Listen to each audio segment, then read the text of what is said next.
Welcome to the Spring Writing Workshop at the Rancho Santa Fe Senior Center.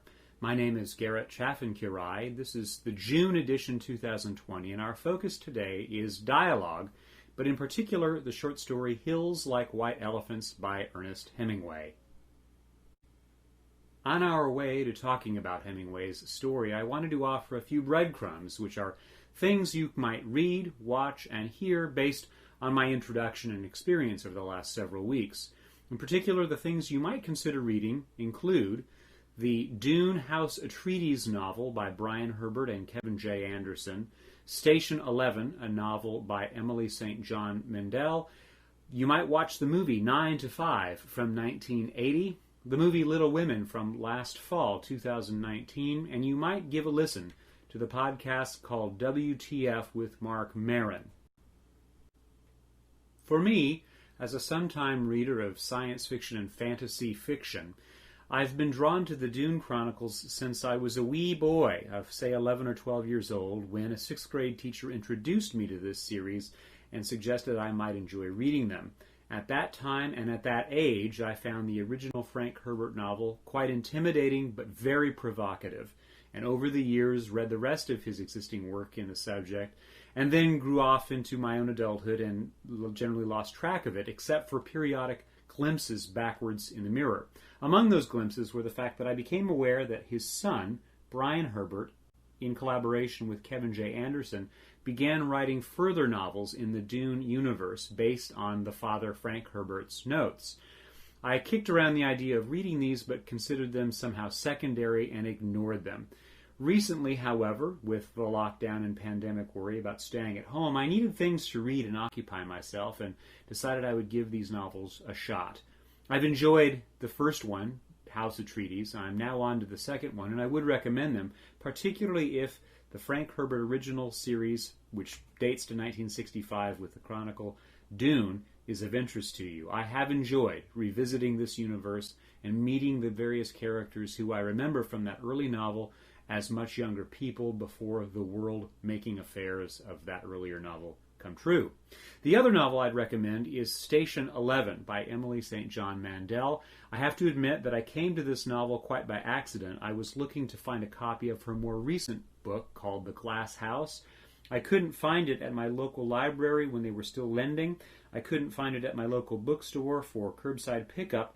And kicking around, I did find this copy of an earlier work of hers, and I was confused about its plot. I remember when it was published and hearing things about it, but I had kind of misfiled that in my brain. Brought this home, began reading it, and here's the bottom line. It is a pandemic novel, published in 2014, postulating that the world will be overrun by a flu-like disease that kills upwards of 95.5% of the population. And we're thinking about a group of survivors who deal with the fallout of the fall of our civilization as we know it, but a generation after that has already happened. I think it's worth taking a look at, particularly if you're attuned to the way that creative people deal with the problems of society at any one time. In terms of movies over the last month or so, I have revisited 9 to 5. I've done this in the context of a Saturday night movie watching group that I periodically bump into with some friends. We've been doing this for roughly 5 years or so. It tends to be a smorgasbord of different topics and themes we explore as a group across several months, and recently it was just free-for-all, whatever you wanted to select, and somebody in the group had never seen 9 to 5, brought it to the table, and we all watched it together in our remote situation at home, texting one another as we went. 9 to 5, if you haven't seen it ever, or haven't seen it in the 40 years since it was first released, is the story of 3 downtrodden women workers in an office that is lorded over by a very chauvinistic man. Due to circumstances, they figure out a way to control the office, run things in their own way, and adopt different pioneering tactics that might make office life better. What they discover is that they have a great deal of creative energy and power, control, authority, and success running the office in his absence, although they keep him captive. The central stars are Lily Tomlin, you'll recognize Dolly Parton, and then, of course, Jane Fonda. The boss is Dabney Coleman. And, of course, the movie overall was very well augmented by the Dolly Parton hit of the same name, 9 to 5. In the years since, it's been adapted onto a stage musical, which I have not seen, but am told is pretty entertaining. The bottom line here is some of the stuff that these three women go through in negotiating their office life with their very difficult boss until they remove him is a little on the nose and frightening, particularly if a person remembers office life in the 70s and 80s. The tell here for me is the fact I was raised in a household where my mother was the primary breadwinner, working in offices over the many years of my childhood, and only around the glimpsed edges of what she would report on her workaday life did I have an understanding of the power dynamics between men and women. Difficult stuff. There is some material in the movie that is unsettling, a little bit unpleasant, leavened periodically by very good humor, and I think generally fine performances. The other movie I'd recommend is the most recent remake of Little Women by Greta Gerwig, which was released surrounding the holidays of 2019. It was roundly celebrated as a very good adaptation and revision of the underlying source novel, which you may have read as a young person, or maybe in the years since. It has a wonderful cast of very appealing young performers, and there are small twists in earlier movie versions of this novel that is done to quite good effect, at least to this viewer. On top of that, the costumes are sumptuous, the backdrops seem realistic to the particular kinds of society that we're glimpsing from the 19th century, and I found it overall a very winning movie that I'd strongly recommend to you. As part of my daily exercise, I've been taking long walks simply to leave home and explore the world and be alone with my thoughts. But of course, I bring along podcasts. And one of these podcasts I've recently bumped into is the one you see on screen there, WTF with Mark Maron. This isn't for the faint of heart in the sense that Mark Maron is a mid to late 50-ish long-term stand-up comedian. His language can be purple from time to time. In fact, if you look up WTF, you'll discover that it is profane. So I mean to put that out in front of you. The guy does have colorful language from time to time. He's also quite wicked smart. He's also a pretty good interviewer from time to time, and he's been at this project, this podcast, since 2009. It's an outcropping of some earlier radio work he was doing around the edges of being a comedian, but here's my point. In the last month, his live-in girlfriend, who had been in his life for about 1 year as a romantic partner, became dramatically sick very suddenly and died, not due to COVID, which is fortunate from one angle, but is terrible from another because she had an undiagnosed blood-borne disorder. I became aware of that through just public news sources, while at the same time, over the last several weeks, I have been listening to his podcasts as he interviews various figures, largely in entertainment, but periodically dipping into other walks of life, including, about 4 years ago, interviewing our former President Obama. The thing I found provocative while taking my walks is listening to a person suffer and deal with the fact of his loss quite openly in a real-time circumstance.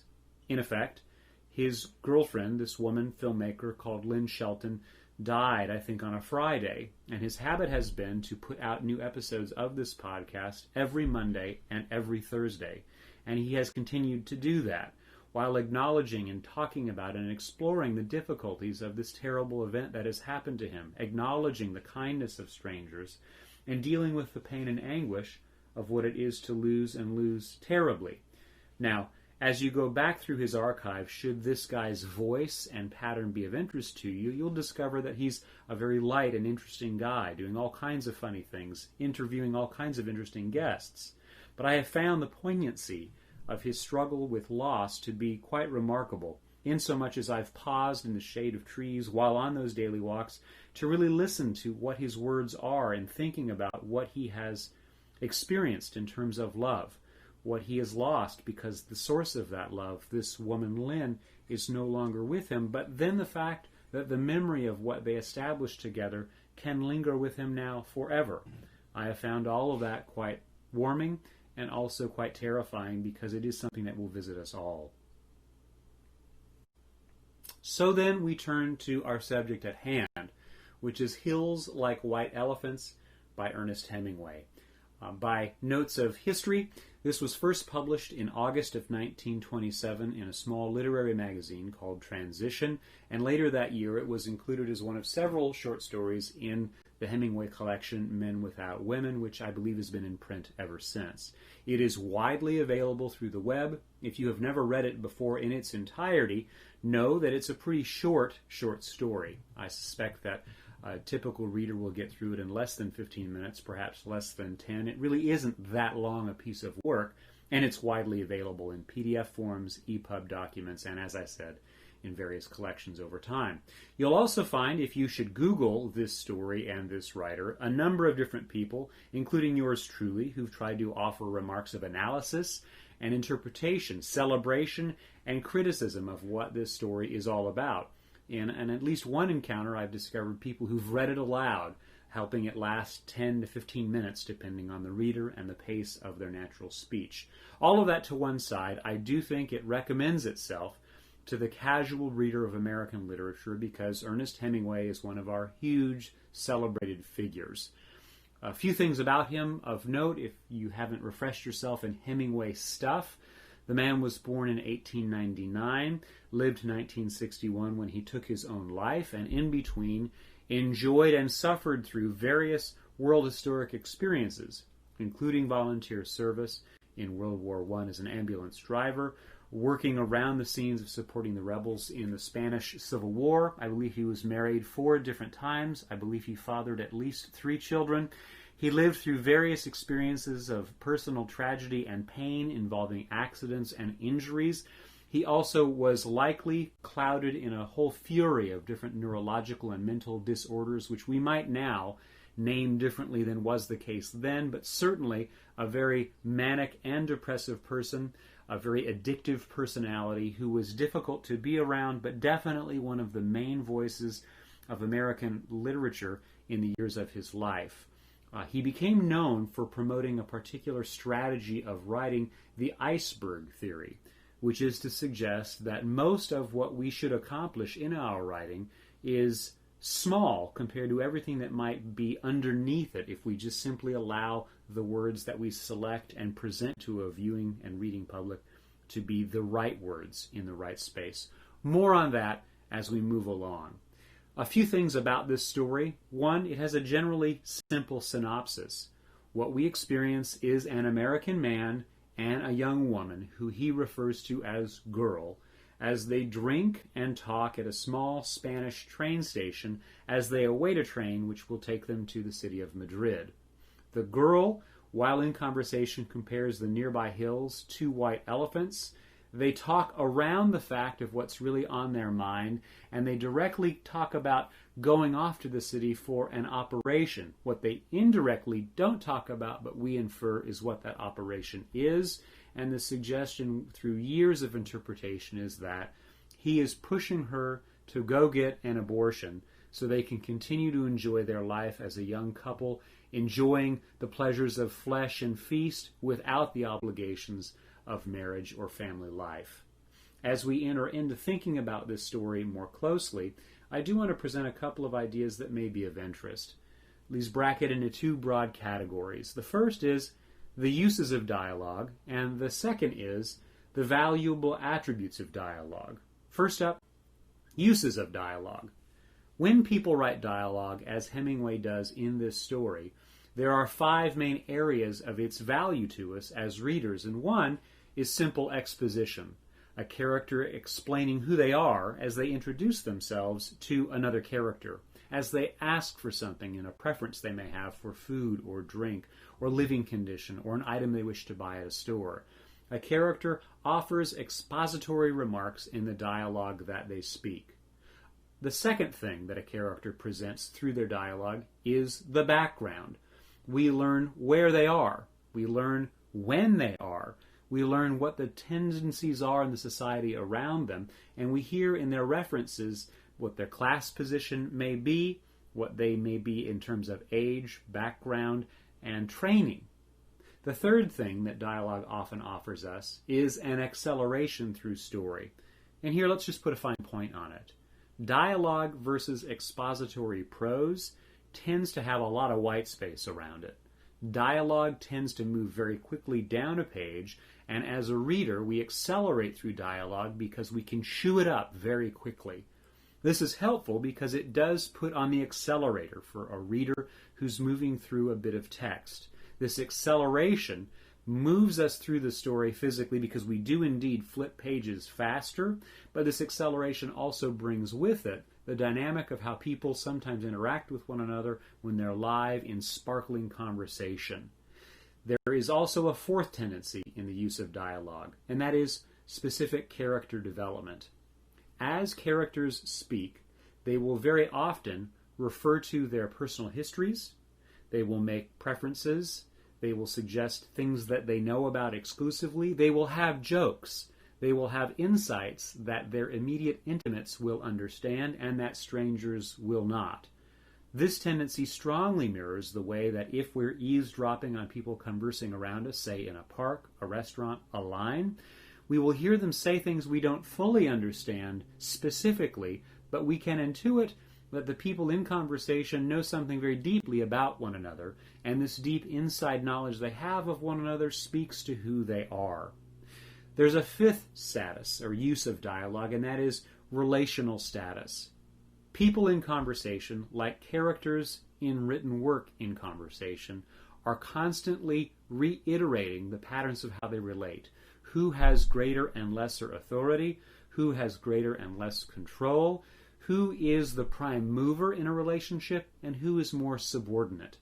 These 5 uses of dialogue, again, they are exposition, background, acceleration, character development, and relational status, all pile in to thoughtful dialogue.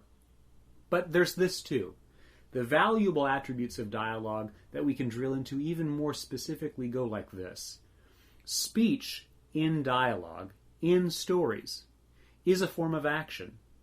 Very often when we think of people taking action in the world of our real, we think about throwing balls, we think about lifting objects, digging ditches, throwing things around, etc. But in a story, we're imagining all of this action, and further, we have to imagine that part of what the action in a story is speech.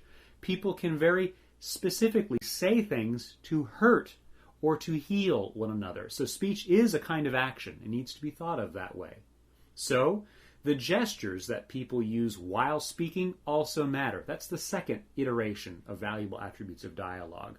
Just as a person who is an animated speaker may wildly swing their hands to emphasize a point, characters can do that too on the written page if they are written to do so.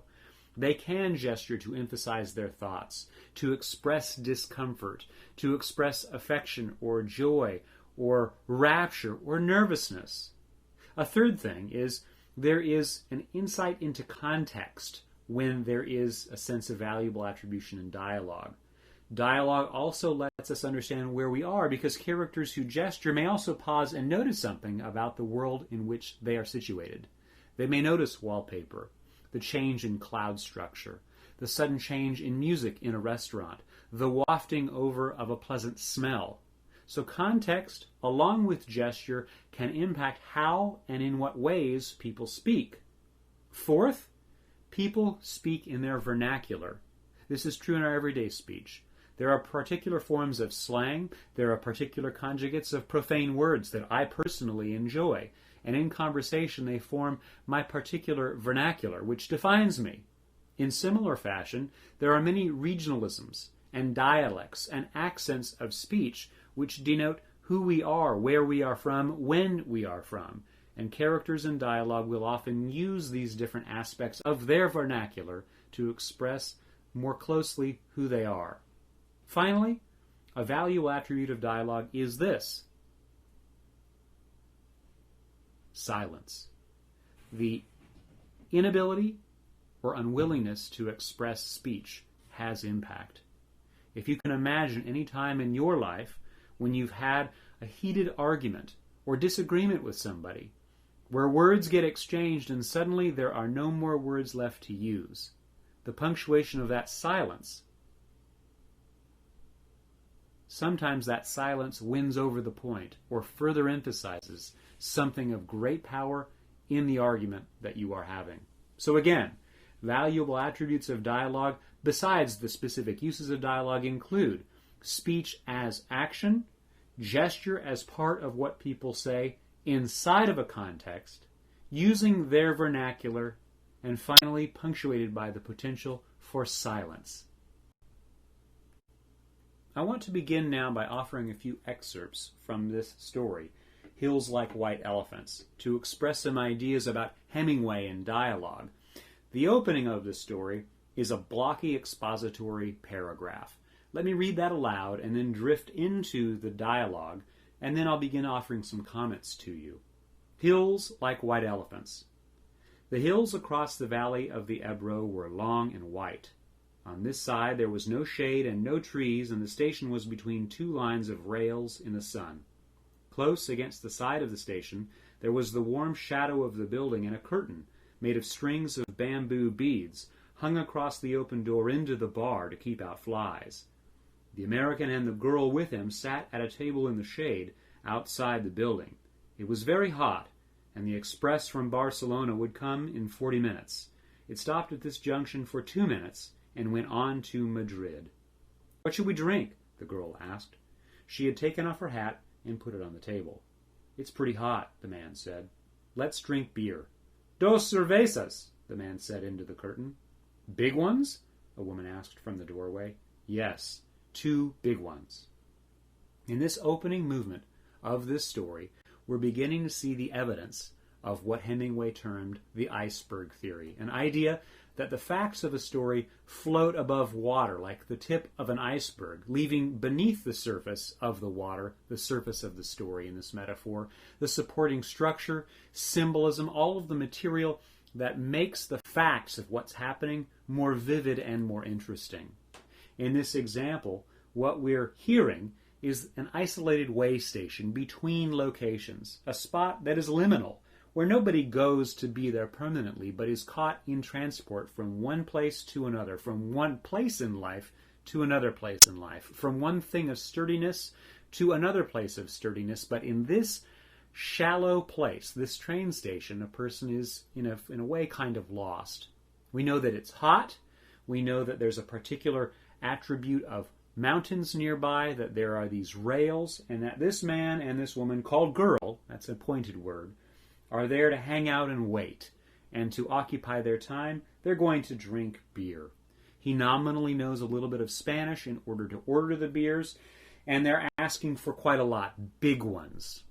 These words and their selection, just in these first 8 or 10 lines of the story, do give us some insights into these people. They're not drinking lemon water or straight water or something to refresh the fact they may be parched from the heat, the warmth, and the raw sun. Instead, they're looking for the escape of alcohol in order to relax, to party, to provide some kind of liquid refreshment that will bring them closer together, because that's a way they socialize. This suggests something deep about them that is quite noteworthy. We haven't been told that they're luscious, that they're alcoholic, that they party too hard. We haven't been told that, but what we have been told is they want 2 big beers in this particular train station while they wait. The woman brought 2 glasses of beer and 2 felt pads. She put the felt pads and the beer glasses on the table and looked at the man and the girl. The girl was looking off at the line of the hills. They were white in the sun, and the country was brown and dry. "They look like white elephants," she said. "I've never seen one," the man drank his beer. "No, you wouldn't have." Here's a couple of interesting things. 1. Each time there is a narrative tag to tell us who is speaking in this story, the word said is used. She said, he said, the server said. We don't have somebody exclaiming. We don't have somebody screaming. We don't have any of those unusual words. We have an abbreviated basic idea, said. What we then refer to after the narrative tag is offered, he said, she said, they said, is what the words themselves were in this brief exchange. They look like white elephants. I've never seen one. No, you wouldn't have. Because of this pointed phrase, they look like white elephants, which refers and informs, of course, the title of the story, we are asked to think about what that can mean. What are white elephants? We know from nature, if we've studied zoology very much, that white elephants tend to be rare. They tend to have darker coloration. And this rarity is what the man is remarking on. I've never seen one. We know then what she's referring to is not just these mountains, but the rarity of what they are going through somehow or other. And we also know the man is somehow dismissive. I've never seen one. The man drank his beer. He's gesturing, informing us of circumstance rather than fully dealing with the remarks of his companion. We move along with these people. They're lovely hills, she said. They don't really look like white elephants. I just meant the coloring of their skin through the trees. Should we have another drink? All right. We hear her, a few lines on, referring back to these hills. And we also hear him, let's drink more. Let's avoid introspection. Let's not consider what's really on the table, but instead dive deeper into our escape. The beer is nice and cool, the man said. It's lovely, the girl said. Again, these narrative tags, said, speaking very briefly and factually about the circumstances while hinting at the fact that there is something deeper that we're digging into with the course of this story. I love you now. You know I love you. I know, but if I do it, then it will be nice again if I say things are like white elephants, and you'll like it. I'll love it. I love it now, but I just can't think about it. You know how I get when I worry. If I do it, you won't ever worry? 4 lines of dialogue further on in the story. No longer given over to a narrative tag that explicitly tells us who is speaking, but the interplay is starting to share with us a dynamic. He is offering to her the sort of straightforward idea, you control the decisions you make for yourself. I'll support you, but not really meaning it. And her offering back to him, I want to do things that will make you happy so we can become the people that we were when we arrived at this train station. I don't care about me. Well, I care about you. Oh yes, but I don't care about me, and I'll do it, and then everything will be fine. I don't want you to do it if you feel that way. He's playing a card, and she's answering that card. And many critics over the many years since this story was first published have wrestled over these kinds of lines to determine whether Hemingway's intention was to celebrate this woman and her agency making choices for herself, or whether, in fact, this is a story of misogyny. It's hard to say exactly, because in the end, it plays through and it plays through. They sat down at the table, and the girl looked across at the hills on the dry side of the valley, and the man looked at her and at the table. You've got to realize, he said, that I don't want you to do it if you don't want to. I'm perfectly willing to go through with it if it means anything to you. Doesn't it mean anything to you? We could get along. Of course it does. But I don't want anybody but you. I don't want anyone else. And I know it's perfectly simple. Here, he's emphasized the deep structure of what's on his mind. I don't want to be a father.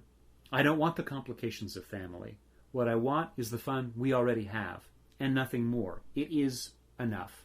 It is my preference. It is my desire. Agree with me, and I'm going to work on you, and I'm going to work on you until you do agree with me. The story moves on, and it moves on, and then towards the end, what we hear is this.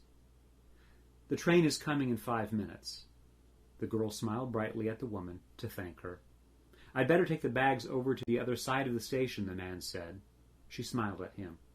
All right, then come back and we'll finish the beer. He picked up the 2 heavy bags and carried them around the station to the other tracks. He looked up the tracks but could not see the train. Coming back, he walked through the bar room where people waiting for the train were drinking. He drank an anise at the bar and looked at the people. They were all waiting reasonably for the train. He went out through the bead curtain. She was sitting at the table and smiled at him. Do you feel better? He asked. I feel fine, she said. There's nothing wrong with me. I feel fine. And what we're left with at the conclusion of the story, and that was it, the conclusion, is the fact that there is an ambiguity about what her decision will be about this operation that she's going to have when they get to the city. But we do have the understanding that there is some kind of peace that has befallen each of them in their separate quarters. While toiling to take their luggage, he stopped to get a drink and settled himself, while she was left alone and similarly settled herself while looking at these hills like white elephants. A few things of note as we conclude this set of remarks about the story. One, it's very simple in terms of sentence construction. Hemingway is known for being a particular kind of stylist who ritualistically composed sentences in their very simplest format. Many people have conjectured widely why he did this, and he was asked about it through the course of his life. But one takeaway is that this structure of simple sentences is very understandable to a relatively unsophisticated reader and listener. He does not strain the brain to come up with an understanding of what he means. It is fairly understandable. It is fairly specific. The sentences are short. So too is the dialogue that he writes. His point, I believe, is to suggest the nature of how things look on a surface, and through the careful selection of those words which express a surface, hint at what is down below, roiling, bubbling, making people and places the things that we encounter through this very simple-seeming line of dialogue, this very simple-seeming line of exposition. I know that when I was a young person, first being exposed to literature as a serious subject of study in middle school and in high school, Hemingway's work was handed to all of us because it was understandable even to the kid with the slowest reading capability and the lowest vocabulary.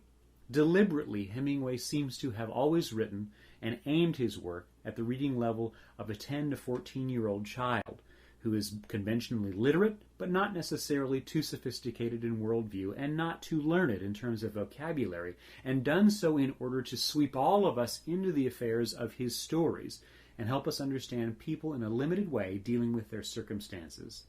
And this story, The Hills Like White Elephants, is remarkable simply because it has two main speaking parts. And yes, there is a server who comes in and out periodically to drop off drinks or accept new orders, but really we have two people hammering each other with seemingly simple remarks that are driving home the fact of who they are. Something has come between them. They're divided about what to do about it, and this thing that's come between them can be solved with outside intervention involving surgery. This outside intervention will, they recognize, indissolubly change what and who they are to one another, but they must take action, either to accept the consequences of the new situation they are in this weird train station between points, or destroy what's now brewing between them. This is why, although the word abortion is never once raised as a specific thing, is commonly how the story is interpreted, and they go back and forth to hammer on these ideas with this aggressive and this passive relationship, and they drink beer, and they drink absinthe, and they sit in the heat and stew in their feelings without explicitly saying exactly what's on their mind or what we may need to know as readers of the text. In short, then, dialogue inside of a story is not just people rattling on the way that we may talk to people in the line while we're at the grocery store. No, dialogue ideally is trying to accelerate a story through its points, to develop its plot, to envelop us in its world, to share with us who these characters are, what's on their mind, what they are doing in the service of moving things along, and not always telling us every last darn thing, so we can for ourselves interpret and imagine what may be there. And that, in the end, may be Hemingway's great gift, helping us try to figure out what we believe is going on, knowing that our interpretations may in fact be richer than what he had intended. And there's the fact also, he may just have been a guy impatient while composing and wanting to move on to the next thing, and we are the ones dressing it up with greater complexities. So, give Hemingway a chance if you haven't seen him in a while, and pull him off the shelf. See if his work proves agreeable. And you might begin with this one, which, as I say, is widely available on the web. It's basically enjoyable, and I think you'll get through it rather quickly.